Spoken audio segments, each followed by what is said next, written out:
So, welcome to second semester of AP Environmental Science. We're going to start with Chapter 17, which is Human Health and Environmental Risks. Risk being basically hazards.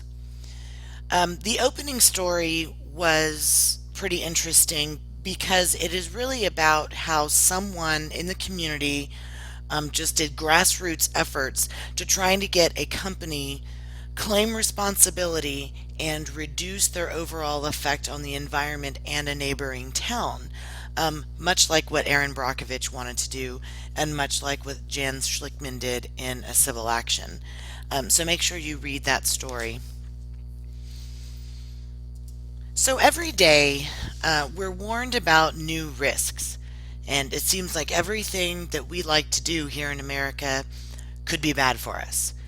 Um, and we have become a country that has become very lethargic and lazy and not as active, which has led to different diseases and more risks than other countries. So, what are the three categories of human health risks or hazards?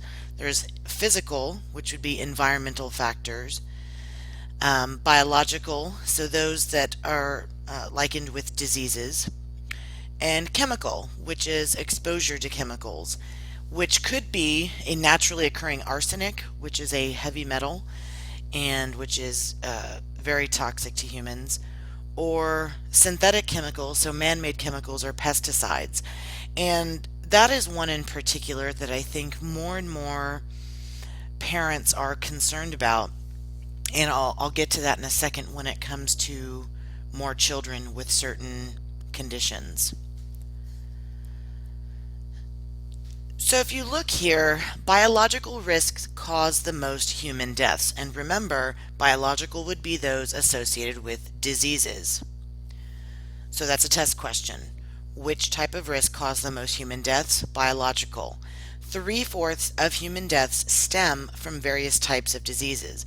And if you look at the infectious diseases right here, a little over a quarter, okay, of all deaths or of all biological risks. And of those 26%, 94% are just six major diseases. And we'll go into a little bit more detail in just a second. So let's start with biological risks. Infectious diseases are those that are caused by pathogens. So a pathogen is whatever is going to carry this disease, and that could be a virus, a bacterium, a fungus, a protist, or a worm. So examples would be any kind of pneumonia, or any kind of sexually transmitted disease. So the AIDS virus or the HIV is a virus. So only six types of illnesses account for 94%. The top three you see there: respiratory infections, so like pneumonia, HIV, AIDS, and the many different kinds of pathogens that could cause diarrheal disease or diarrhea. And, that leads to dehydration, malnutrition, and then eventually death. So then the other three of the top six are tuberculosis, malaria, and childhood diseases, which would be like mumps or measles or tetanus. And so those are, especially tetanus, we normally get our booster shot. That's what our booster shot's for. So tetanus is not really a prevalent disease here in the US. Diseases that are non-infectious, so not caused by a pathogen, include heart disease or cardiovascular disease, and cancer. In the US, our cancers are caused more often than not. Well, that might not be true. Maybe not more often than not, but are often caused by preventable measures or actions. Smoking, lung disease, alcoholism, cancer of the liver or pancreas. Being obese can lead to serious complications such as high cholesterol, high blood pressure. Diabetes is a really nasty disease that is attacking children nowadays because of obesity and inactivity. A chronic disease is one that works slowly. So, heart disease is one that will develop over several years or even decades. And heart disease tends to, um, you're more prone to have heart disease if your grandparents or parents had it. Um, Same thing with diabetes. And then cancers can also be chronic because some can live in the body for a really long time. Acute diseases rapidly impair the functioning of someone's body, so it works very quickly. So, an example would be Ebola um, can sometimes cause death within a matter of days. So, chronic is more long term, acute is short term. Now, take a look at this chart here, and this is what is really interesting between developing or low income countries and affluent or developed high income countries. Take a look at the leading health risks between these two sets of countries. In the low income countries, most of their risks include low weight during childhood, that's due to malnutrition, high blood pressure from often stress and no medicine for it, unsafe sex, which leads to venereal disease, hygiene and sanitation being bad, which can lead to diarrheal diseases, indoor smoke from solid fuels because they will burn charcoal in their homes, tobacco use, um, high cholesterol. Now take a look at the high income countries and look at the highest risk, tobacco use. Now, as you know, I think as time progresses, more and more people are not choosing to smoke. And so I believe that that's going to go down. However, I believe that the overweight and obesity is going to go up a little bit. More and more children are not going outside and playing. They're sitting at home on their smartphones and iPads and video games and not being active. High blood pressure can result from a number of things. And for someone like me, although I don't have high blood pressure, it can just be the stress of life. And for me, being a teacher and a mom and a student and a wife, it's a lot to handle in just one day. And high blood pressure can often kill people. High glucose, so diabetes, high cholesterol. Again, these resulting from being genetically predisposed in some cases, and then other cases just from your lifestyle, from being obese and overweight and not taking care of yourself. And that's how I developed diabetes, because I was not genetically predisposed, because neither of my parents were obese as younger people. And then urban outdoor air pollution. Obviously, we have more industry here in the US, alcohol use, and occupational risks as far as it could be physical, as far as, a construction worker working high up, in the rafters, or it could be you're a miner in the coal mines and are affected that way, which you can develop lung cancer and so forth.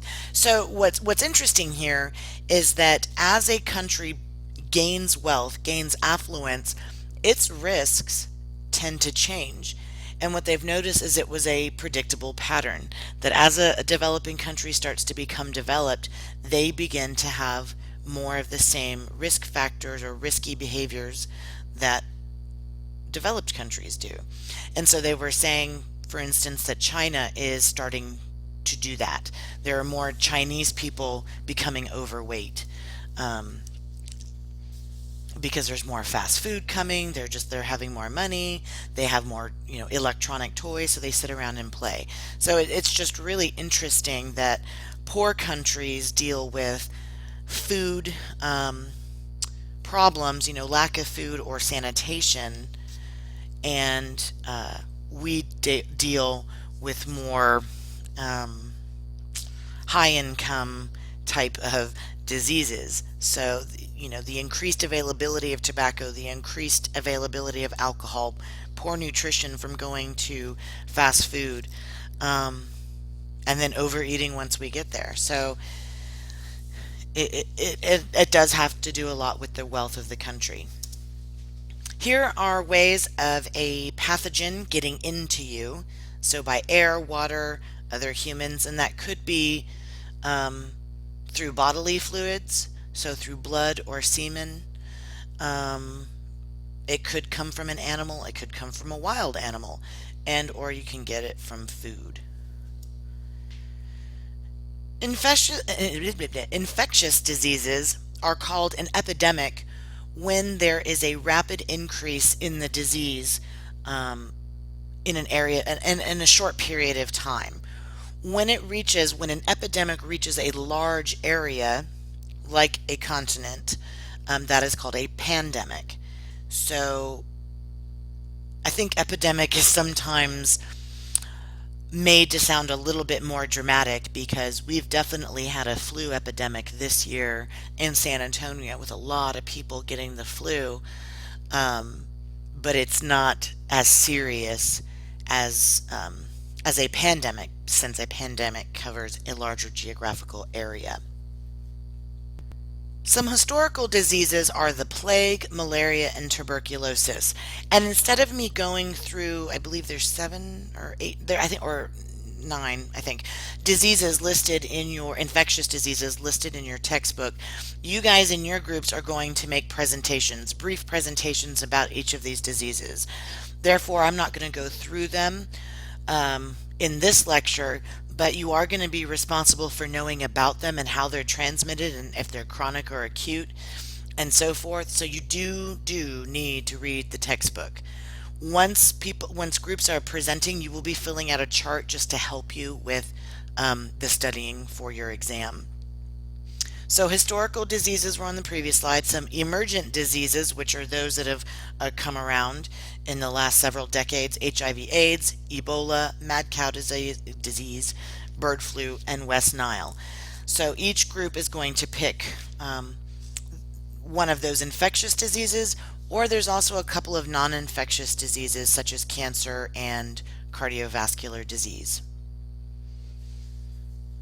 So those were biological risks, the infectious and non-infectious diseases. So we move on to chemical risks, and this is one that I think is a little bit more interesting. And later on when we get to water pollution, you're going to be taking an inventory of the types of chemicals that you find in your house. And what are the main ingredients, and what could those main ingredients do to pets or humans? And I'm going to read just a little paragraph from page 471 about chemicals. Our modern society has developed an incredible array of chemicals to improve human life around the world, including pharmaceuticals, insecticides, herbicides, and fungicides. In addition to these beneficial chemicals manufactured to improve human health and food production, we have seen other chemicals that are often part of the byproducts from industry and the generation of energy, some of which have been proven harmful to humans and the environment. The large number of chemicals released into the environment naturally raises questions about potential effects these chemicals have on humans and other organisms. And so that's one of the experiments that you are going to do for this chapter, is to test the toxicity of a substance on a living organism. So here are some of the types of chemicals that you might come across in your lifetime. Neurotoxins are chemicals that would disrupt the nervous system. So lead and mercury are some examples. Lead was banned from gasoline and paints in the 70s because it was causing birth defects and learning disabilities in children. And so that still can affect some kids that are left in really old neighborhoods where there is still lead paint. Carcinogens are those chemicals that cause cancer. Asbestos is one, and a lot of construction workers or miners have developed lung cancer due to inhalation of asbestos, because asbestos is this really fibrous material. Imagine like a glassy cotton ball is kind of what asbestos is. and very, very toxic to you. Um, Teratogens are chemicals that interfere with the normal development of embryos or fetuses. And I think that teratogens can really be anywhere. Alcohol is definitely one of them. Too much alcohol in a pregnant woman, the baby will develop fetal alcohol syndrome, which can lead to physical and mental birth defects. One example, and it's mentioned in your book you should read, was a drug that was called thalidomide, which was prescribed to pregnant women in the 50s and 60s to help with their morning sickness. And it ended up being that thousands of babies were born with defects, birth defects, because of that medicine, and they didn't know. So it took about 10 years for them to take it off the market, but 10,000 babies had been born from that teratogen. And that was one thing I was going to bring up earlier that I thought was maybe it's linked, maybe it's not. But there, if you've noticed, and maybe you haven't, but I've noticed that over the years, many children, many more children than the 80s and 90s have been diagnosed with ADHD. My own child has ADHD, and possibly maybe something else that we don't know about. Um, I know a coworker of mine, one child has like a really mild form of autism and the other one has something wrong with his vision.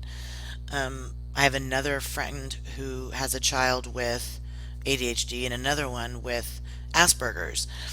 And I just think it's becoming more prevalent. I don't think it's more of a case of more kids being misdiagnosed, although I'm sure that does happen.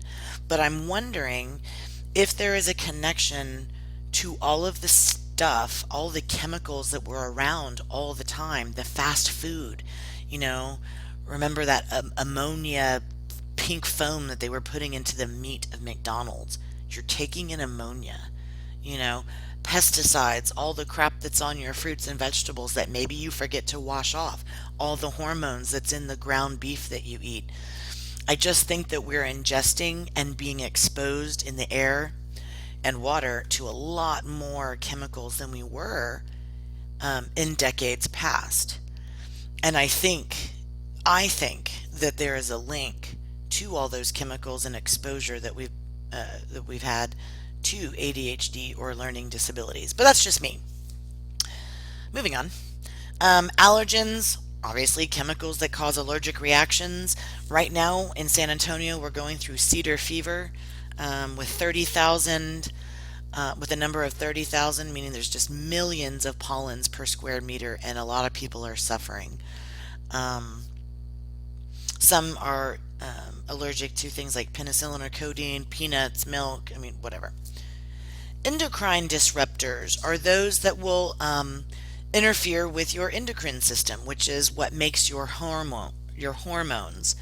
Um, and you should probably read that on page 473, where it was talking about um, hormones from birth control pills were found in sewage, and that would make sense because if a woman is taking a birth control pill, it is a hormone, and when you pee or poop, it goes into the sewage system, but as does the waste products of those hormones. It goes into your waste.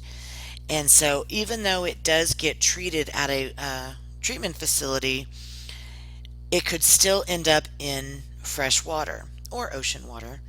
And it affects, since those are hormones, it affects the aquatic life. And what they were noticing were some reptiles, fish, and amphibians were becoming feminized, and were having testes that had low sperm, and some testes that would produce both eggs and sperm. So they were like almost becoming hermaphrodites and not producing enough testosterone.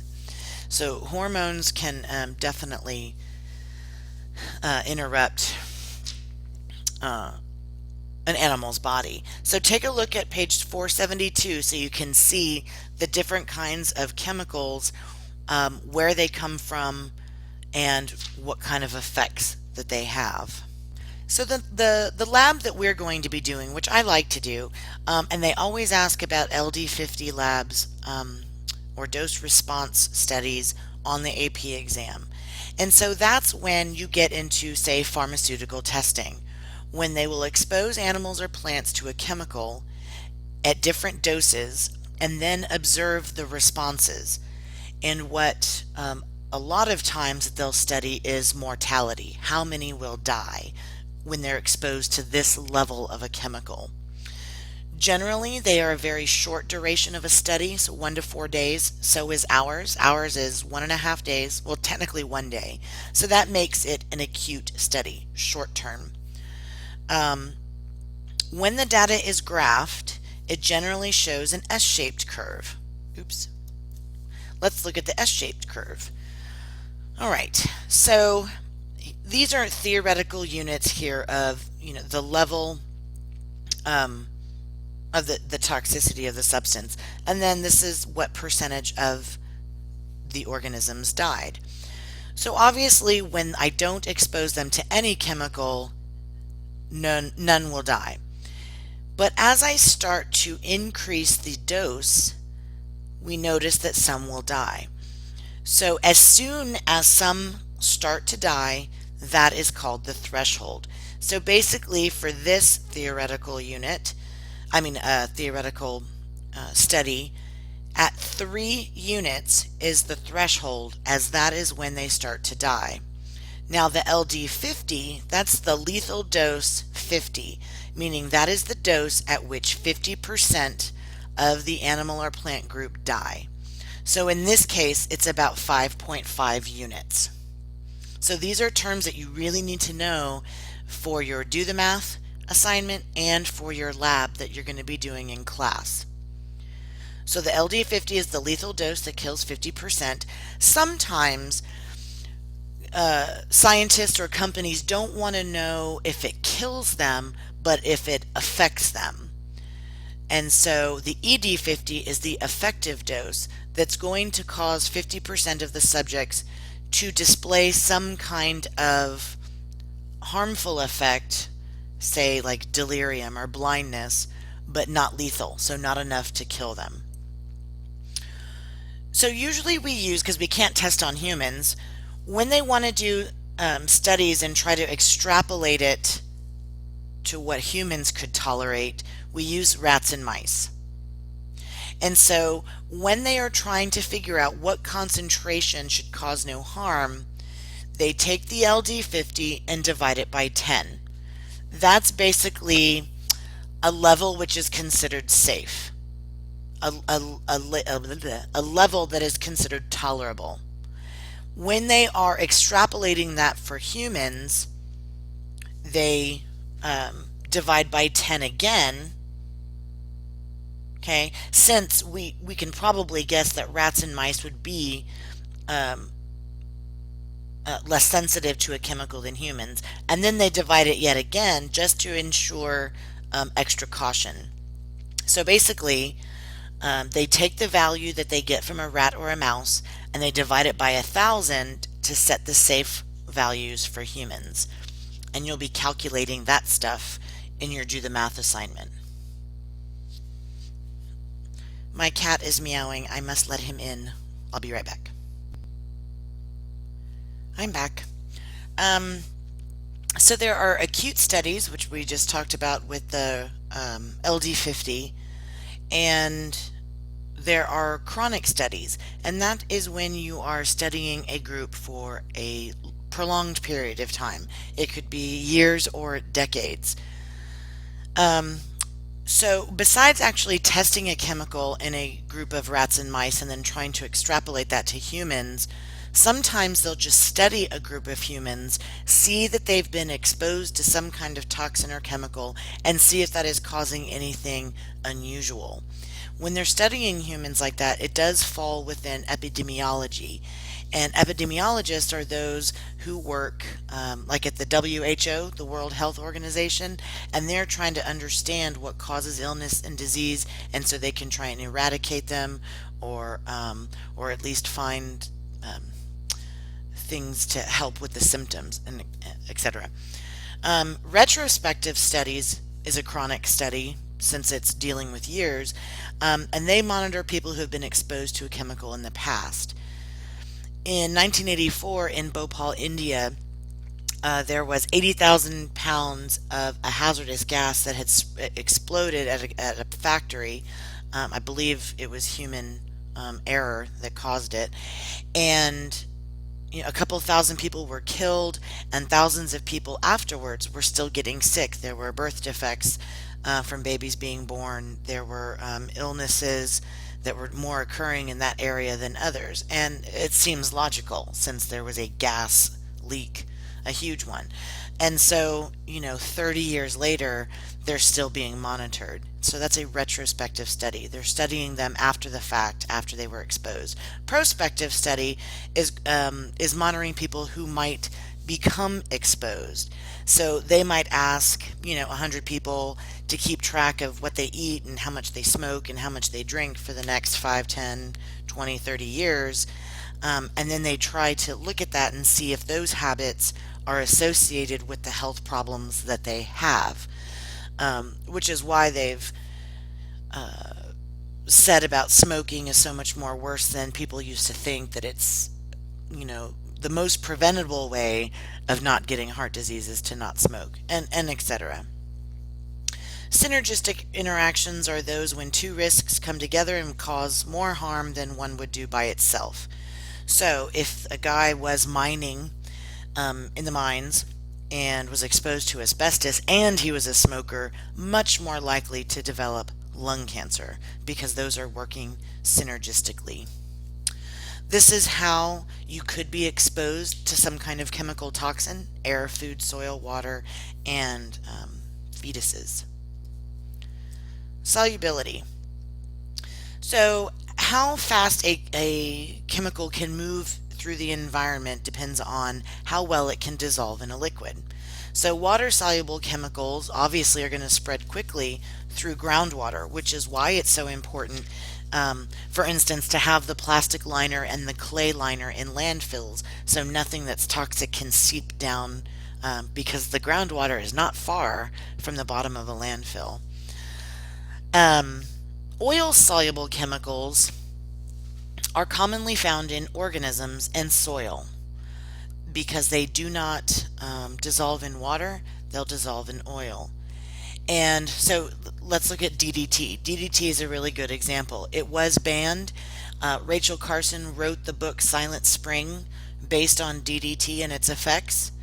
And that is basically what started the environmentalist movement. It was a grassroots effort, meaning that it wasn't coming from the rich white older men who were in political power. It was by the smaller people. And you need to know the difference between the two. Bioaccumulation is when a chemical will accumulate in concentration in an organism over time. It is what is stored in the organism, and usually stored in the fat tissues. Biomagnification is the increase in the chemical itself as it moves up the food chain. So as you see in this diagram here, there's just a little bit, parts per million, of DDT that gets in the water. And DDT is a pesticide that was sprayed aerially on fields to get rid of mosquitoes for malaria. So it did eradicate malaria here in the US, but what it was doing is, because it wasn't soluble in water, it would just sit on the water, and so the birds would fly down as they're trying to eat fish or something out of the water, and they're ingesting those fish. Well, if you look at this diagram, the plankton eat the DDT, the little fish eat the plankton, the flounder eats the little fish, and then the bird comes and eats the big fish. So the concentration of the chemical increases as you go up the food chain. So the DDT in the birds was 8 million times higher than the concentration of the DDT in the water. And what that was leading to was the eggshells of these birds being very thin, and they would crack before they could hatch. So the populations were declining drastically. And once DDT was banned, then they started to come back, and it was banned in 1972. And so they had to come up with different ways of dealing with malaria, although not in the US since it did eradicate it. Persistence is how long a chemical is going to stay in the environment. So notice, let's go ahead and look at DDT. It's at the bottom here. Its half-life is 30 years. So remember when we were talking about radioactive decay, the half-life, how much is decayed over a certain, half is decayed over a certain amount of time. Here it's 30 years. So after 30 years, half of that DDT that was in the soil is still there. And after 60 years, it's 1/4. And after 120 years, it's 1/8. And so on. Oh my gosh, 120 years. 90 years. Sorry. Risk analysis. We won't spend too much time. I don't recall ever seeing a question about risk on the AP exam, but it's important to know at least a little bit about it. There are people, if you've ever seen the movie Along Came Polly with Ben Stiller and Jennifer Aniston, Ben Stiller was a risk analyst, and I think for an insurance company. And so he would, for life insurance purposes, he would look at the lifestyle and how risky potential customers would be, and then determine if they were worth insuring or not. So when you look at a risk analysis, first you identify it, figure out how much is actually toxic, the extent of exposure, like how much you were exposed, and then you determine what is acceptable. You know, how much of lead was acceptable in paint? Well, now it's 0. But back then, who knows what it was? Now it is acceptable if there's a little bit of a heavy metal in your drinking water. As long as it's not doing any real damage to people, it is considered a safe concentration. Probability is the statistical likelihood of an event occurring and the probability of that event causing harm. So like getting struck by lightning, getting in a plane accident. So notice that things that we often get scared of, like dying in a plane crash or dying in a fire or drowning, are a lot less likely to happen than heart disease, which in most cases is preventable from our lifestyle, because remember, heart disease is not prevalent in developing countries. It is an affluent country disease. Cancer, stroke, we're more likely to have those 3 things than, look at those others. To die in an earthquake, 1 in 117,127, although I think that would be different if you lived in the West Coast. So those are just interesting to look at. So when you're quantifying risk assessment, you take the probability of being exposed and you multiply it by the probability of being harmed if you were exposed. So look at this example. Is it riskier to fly 1,000 miles per year or to eat 40 tablespoons of peanut butter per year? Both behaviors produce a 1 in a million chance of dying. The risk of a rare event that has a high likelihood of causing harm can be equal to the risk of a common event that has a low likelihood. Okay, so think about that. Risk acceptance, how much can you tolerate? We talked about that.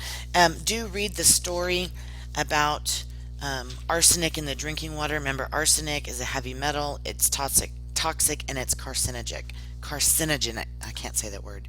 It is a carcinogen. So read that story. Almost done. Innocent until proven guilty principle. When you're looking at risk, and this is what some companies would look at, the philosophy that a potential hazard should not be considered a hazard until the data can definitively demonstrate it actually causes harm. And so the US will use this so it can introduce chemicals more quickly. Well, in some ways that would be good, because what if it was a pesticide that allowed crops to grow better with less loss of crops? But then they noticed later that it had ill effects on aquatic organisms because the pesticides was running off into the water. Well, they would rather wait until something bad happened until they made a law restricting how much pesticide people are willing to risk.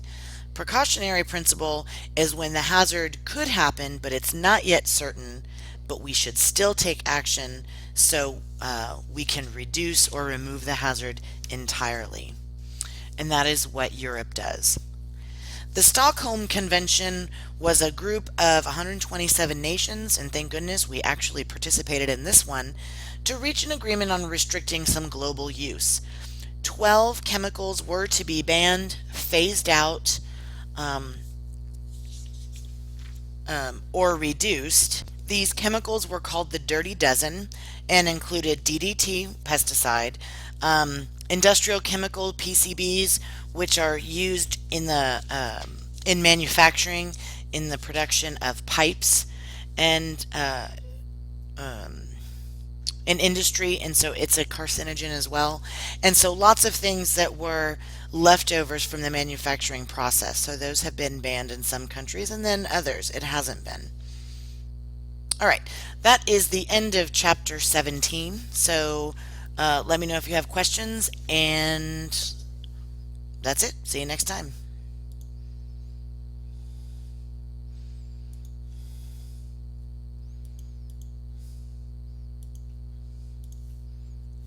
It's not wanting to end. I don't know what to do. This is weird. Gosh. Oh my goodness.